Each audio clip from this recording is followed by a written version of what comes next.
Hey guys, Abby here. How are you guys today? I am bringing you 7 of the most common fantasies according to tango therapists.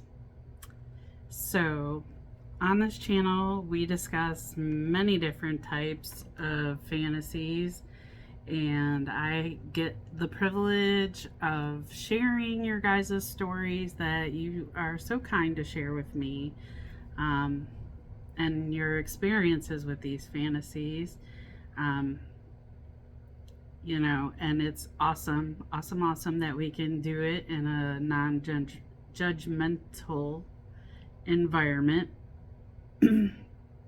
But have you ever wondered, like, what are the most common fantasies that there are, and how many of them have you actually experienced?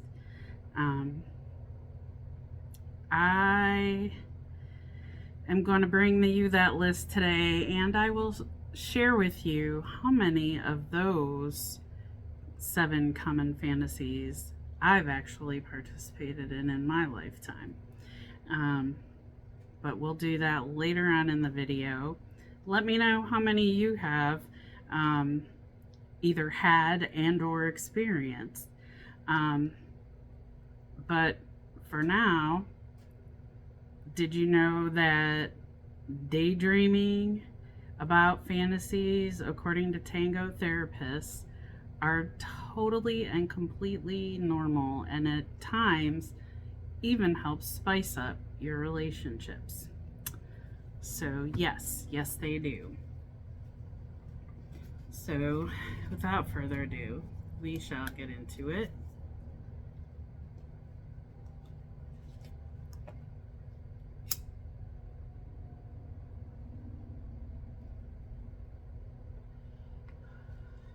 Sorry, this hair is driving me crazy. I got it cut, and it got cut a little shorter than I normally like to get it cut, and when that happens, it just takes a mind of its own, and no matter how much I flat iron it, it does whatever the hell it wants. Anyway, it'll grow out, right? Right. So here we go. The number 1 fantasy is multiple partner tango. Whether it's with the same gender or opposite gender, it is number 1.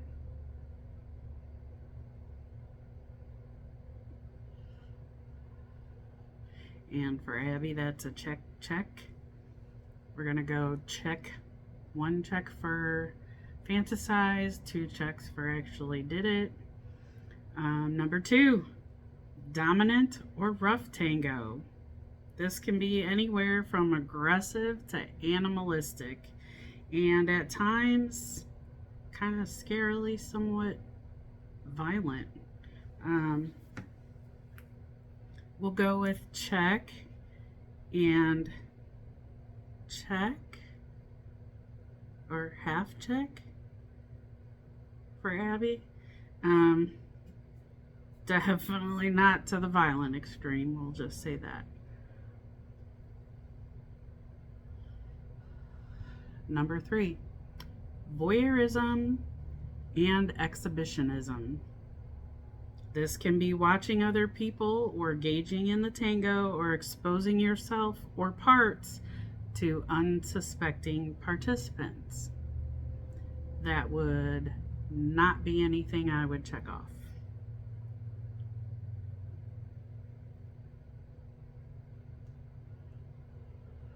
Number 4, tango in public or unusual locations. Check. 81% of men and 84% of women have found arousal from this fantasy. And we'll just kind of leave it right there.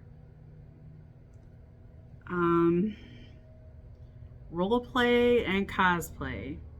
This is the assumption of another identity or dressing up like or impersonating someone from a book, a movie, a video game. For me, role play, check. The cosplay, not so much. So, number 6, romantic tango. This is one subject to interpretation by the individual. It could be long, it could be slow, it could be sensual, tantric, emotional, or erotic. Any kind of tango you would label romantic. And check.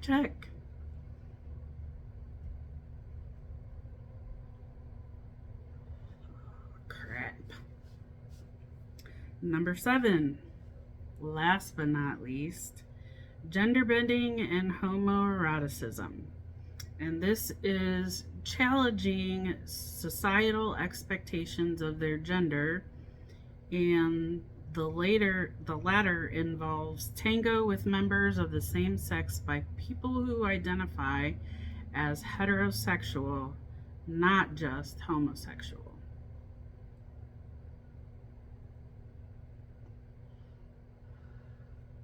No checks going on there. So, now that we know 7 of the most common fantasies, fetishes, sexual fantasies, here's some tips on how to approach your partner about these. Establish consent. This is explicit, non-coercive permission to engage in the sexual act. So you're definitely going to want to engage in consent. Don't just start doing stuff and expect that your partner's going to be A-okay with it.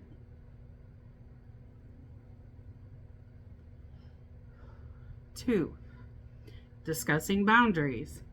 Set some agreed upon plan, limits, safe words, set some boundaries from both ends of it. That way everybody's ensured to have a good time. Number 3, use proper protection. Protect yourself and your partner from any sexually transmitted infections. They are real, people. Safety is key.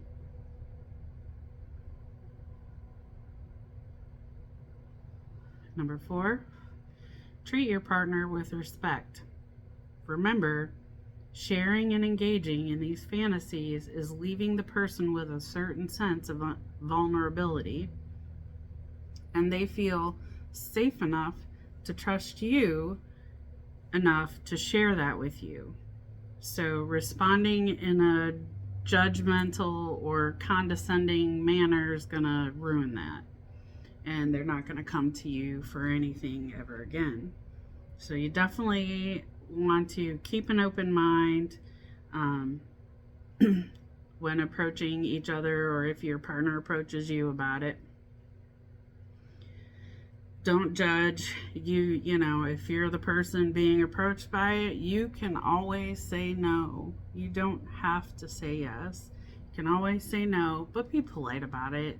You don't want to degrade your partner, make them feel like they're some kind of freak for wanting to engage in something like this, some sort of fantasy, because surely you have fantasies of your own.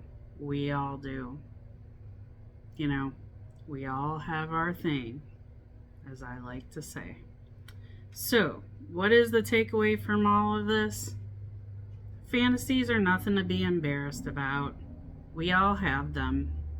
You know, desire is a key part to our sexuality, and having fantasies is normal, common, and healthy. So, even though we have these fantasies, some fantasies that we may never act upon, should you choose to engage in them, remember Your consent, your boundaries, protection, and respect will aid you in having an enjoyable experience.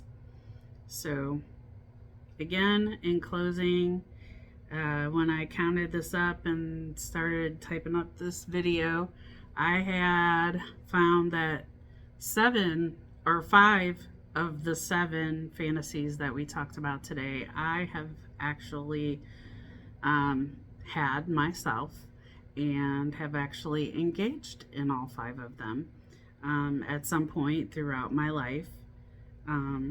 They were all like positive experiences, and I would definitely do them again. That is all I've got for you guys today. Don't forget to let me know what fantasies you guys have had in the comments and which ones you've engaged in. Count them up. Let me know. You know, if you have a story about one of your fantasies that you fulfilled, or, thought about asking your partner about, send me an email. We can discuss it here on our channel, because I'm sure we are not alone. And that email can be sent to haute.abby@gmail.com. And we will see you guys real soon.